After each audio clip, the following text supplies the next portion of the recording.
Hello guys, welcome to this totally awesome Honkai Star video. And in this video, I wanted to test my favorite 4-star, obviously after Gallagher, March 7th. And I was going to test her today against Apocalyptic Shadow. And what this means is that I'm going to beat both sides of Apocalyptic Shadow, the stage 4, and I need to use March 7th in both teams. However, this won't be easy considering these bosses are very strong and I'm a poor free to play, so my sustains might not be the best. Obviously, Gallagher is not included in that. But before we can make it to stage 4, I have to beat stage 3. And of course, stage 3 is super easy for the acrylics. I used the Clara March team for the first half, and the second half I used the Firefly team because Firefly is completely busted in this mode.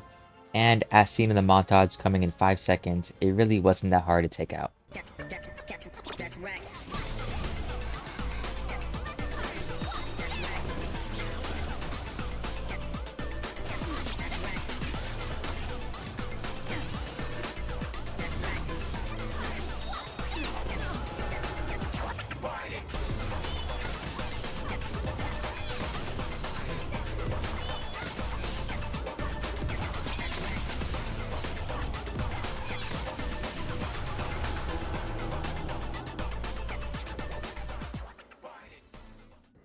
So, after finally beating number 3, it was time for number 4. But, as I expected, things didn't go according to plan.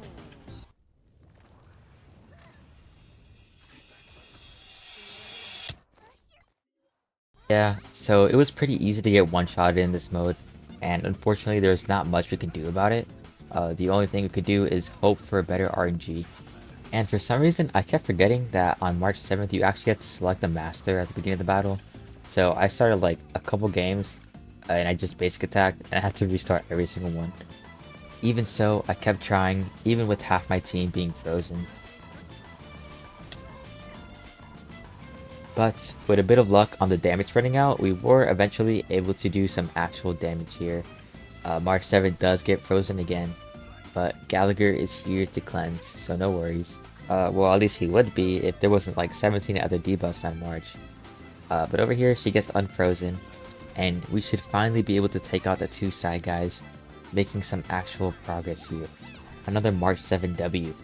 At the end of the day though, this is still Kafka, so she is able to dominate Clara, which is actually very annoying considering if Clara is dominated, she literally cannot counterattack anymore. But with her sheer will, she breaks that domination, and here we should be able to break Kafka using all our ults because the ults do get refunded after the break, and you get action advanced 100%. It's a whole mini Robin ult. So if we can break her right here, we should be able to kill her pretty easily. Now it did take 2 enhanced basics to kill her because sadly one of the downsides to Clara in Apocalyptic Shadow is that she cannot do any counters when they're in the weakness broken mode. And the weakness broken mode is exactly when you want to do damage. But no worries, we make it to the second round and we choose to target the fiery cook chef dino, and that's because that way he can combust on his brother and it'll make it easier to kill his brother. Now as long as you don't get targeted by the blue dino, it isn't too hard to survive this wave considering it's mostly AoE attacks. But here we are, finally get to hit Kafka and finish this off. But unfortunately, we only left Kafka at 1 HP, so Clara needed to actually finally do something and get the counter to finish her off at 1195 action value. Not the best, not the worst. And now, after finishing the second side with, the broken character Firefly, just to get those sweet, sweet shades, it was time to make a team for March 7th to go against this boss. Now, the team I decided to use for the second side was Jingliu and March 7th. It's an odd combo, but I haven't seen anyone use this before, and this boss is Ice Weak and AoE, so Jingliu should do well here. However, what I didn't expect was how long it took to actually break the hands to be able to do damage, because without that, you really don't do any damage. So I took way too long to even complete the first phase, and I ended up just quitting and trying it again. And then I even had this super fun moment right here, where the Starbane Doombringer decided to give March 7th a pat on the head. But of course I didn't give up, and I realized I actually had to use the boss mechanics.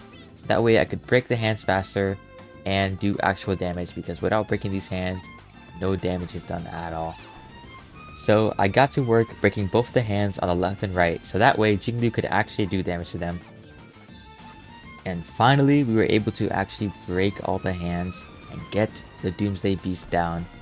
And unlike Clara, Jingliu actually is pretty useful when he's weakness broken, because her ult and her skill both do good damage here.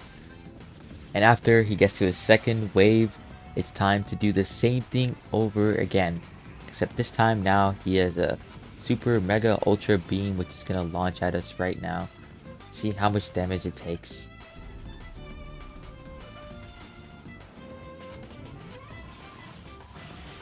Light work, no reaction. I didn't pause because I got scared there. But eventually I was able to kill the Doomsday Beast in this awkwardly timed slow-mo with 1283 action value. Not quite 1300, so we ended up with 3283. But something didn't feel quite right. Yeah, I beat both sides using March 7th, but the score was only around 3200 each, not totaling up to the 6600 needed to get 3 stars. So I thought, what way could I get the max score using March 7th on both teams? And the answer was right in front of me all along. Super Break.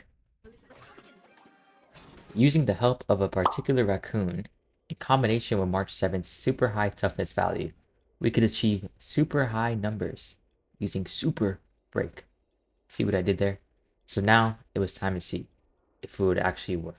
So here we are in the game with Super Break. The method here is to make Gallagher the Shifu, that way we get extra toughness bar damage.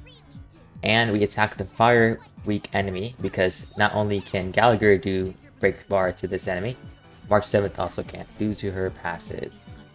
So here we go, breaking the 2 enemies so we can start doing super break damage. So here we got the right enemy broken, and we're going to see how much damage March 7 could do with an enhanced basic attack. I don't know why I slowed it down. We got 61k. Not that huge considering this enemy is not imaginary weak. Even though we can break weakness, the damage is still way less. But after getting this enemy down, it becomes a lot easier to destroy the other enemy, who is imaginary weak. So after bursting the guy on the left down, we finally opened up the weakness for Kafka, which means we are able to break her, leading to super break damage from the team. So it shouldn't be too hard to break her since we have March 7th with her huge toughness bar damage right here. And we're going to see her do how much damage? 273k on the break. And the nice thing about this is that since there's only one target, the imaginary MC is actually pretty OP right here. See how much damage the Harmony MC can do as well. Oh, 160 on a March ult. You would really never see that outside of Super Break. I forgot to use your ult, but it doesn't matter. 279 on Harmony MC. And we probably can kill Kafka before we get another enhanced basic attack up again. So we won't be able to see that huge damage. Look how everyone on this team just does massive damage. If you guys don't have a Super Break team, I think this is your sign to build one. This for Apocalyptic Shadow. Let's go here, second wave guys. Nothing can go wrong here. So like I said, nothing can go wrong here. That Dino ain't got nothing on me. And after getting hit by Kafka, we can easily cleanse with Gallagher to make sure that we do not get dominated. He has pretty high speed, and Brome helps it get even higher, so it isn't too hard to outrun that 100 AV spider thing at the side. But now that they're both broken, it shouldn't be too hard to actually take them out. So if I take out the right guy, all we have left is to chip down the left guy. A couple hits from each teammate should be able to take it out. And as you'll see, the psychological suggestion won't actually do anything here because Gallagher was able to cleanse both teammates with that debuff. And over here, March 7 gets her follow-up attack. Unfortunately, she gets her enhanced basic right before we kill. So sad. It could have been really nice to do some more toughness bar damage. But, you know, we ball. What else could you do, really? Over here, she's going to kill the dinosaur so we can enter the next phase. And I would definitely suggest this team if you're struggling, because look how easy it is to break that toughness bar. We have Imaginary MC, March 7, and Gallagher all doing huge toughness bar damage. And here, it shouldn't even be too hard to take out, really. Gallagher can get a bunch of hits. to ensure March 7 getting her enhanced basic, and we should be able to finish off with it. Let's see. This should be huge damage here. Ooh, 313. Not quite enough. But Harmony MC got it. Another awkward slow-mo. But you know, we got it. Ending with a total of 1,500 action value. And now it's time for the second boss to see if the performance goes just as well as the last. Now this boss actually does not have imaginary weakness, so that might make it a little harder. Although he does have the weird debuff, which does technically have some sort of imaginary weakness, so we'll see if that helps. And honestly, using Super Break here is pretty comfortable because Gallagher can break both of the hands, like almost immediately, at 1939 action value, and this means that we can immediately start doing Super Break damage and get these hands out the way, which is honestly really hard to do with the Jing Liu comp I was using. It's kind of brute forcing it really. So look how much damage those hands actually take to Super Break. Honestly, a lot. Even against this hand, 234. Wasn't really seeing these numbers with the last comp I was using. And the break bar actually goes down really fast for this middle boss, so it becomes even easier to get Super Break on this guy. And once we're able to kill him, we can actually do damage to the Doombringer. So let's see how fast we can get this out. And after using one Gallagher ult to indulge himself, we are able to break that middle item. And honestly, it's super satisfying to see all the ultimates come back and be advanced 100% in this mode. It's honestly one of my favorite parts. Like a whole Robin ult. But it should be pretty easy to kill this guy here. I see Gallagher doing really high damage. So, you know, he can honestly take it by himself. Oh, well, not quite. But don't worry, we have March right here. 330. And, you know, she never quite finishes it off. She has a good habit of leaving enemies at 1 or 2%. It's okay, because now we're in the second phase.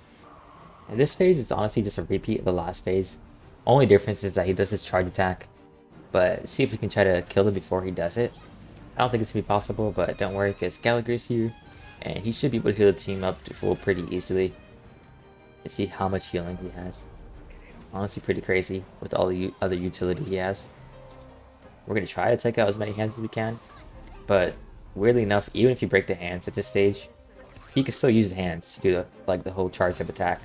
So not quite sure what the point of it even is.